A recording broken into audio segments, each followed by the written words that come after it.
kdy do našeho života vstoupil Pán Bůh a jeho hlas, který říkal, že chce, abychom peníze, které máme našetřené na dům, který jsme zrovna začali stavět, dali na nadaci, která by měla podporovat lidi, kteří jdou na místa, kde není žádný křesťanský sbor.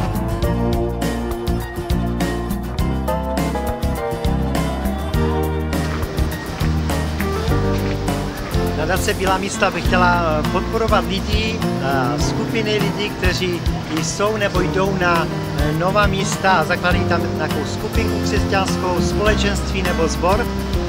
A tyto lidi, tyto skupiny by chtěla nadace podpořit různými způsoby. Chtěla by je podpořit díky tomu, že podpoří nějaké aktivity jednorázové, nebo že přispěje na nějaké věci, které třeba zakoupit pro to, aby mohla ta činnost nějakým způsobem fungovat, nebo že podpoří částečně nájem nějaké společné místnosti, kde by se lidé mohli scházet a mít společenství společně, nebo chce taky podpořit lidi, kteří jdou a potřebují být zaměstnaní na půlvazku nebo na celý úvazek.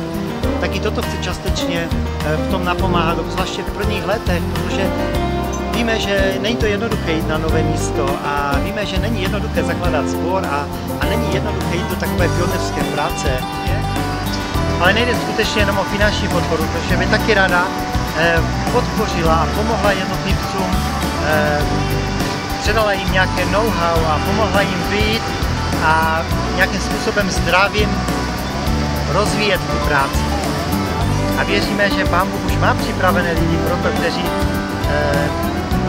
čekají na možná jeho dotek nebo výzvu, aby se stali partnery nadace, aby taky se stali součástí té práce. Tak taky věříme, že Pán Bůh už má připravené lidi, kteří by šli, ještě další lidi, kteří by šli na nová místa.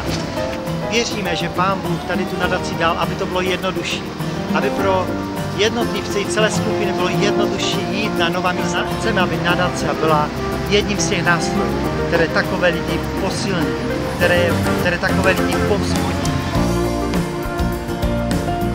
A jestli teda jste společenství, které zrovna začíná, nebo by chtělo někde začít být, nebo jste jednotlivec, který přemýšlí o tom, že ho Pán Bůh volá někde a přemýšlí, jak všechno to dát dohromady, tak nadace je tady, aby pomohla.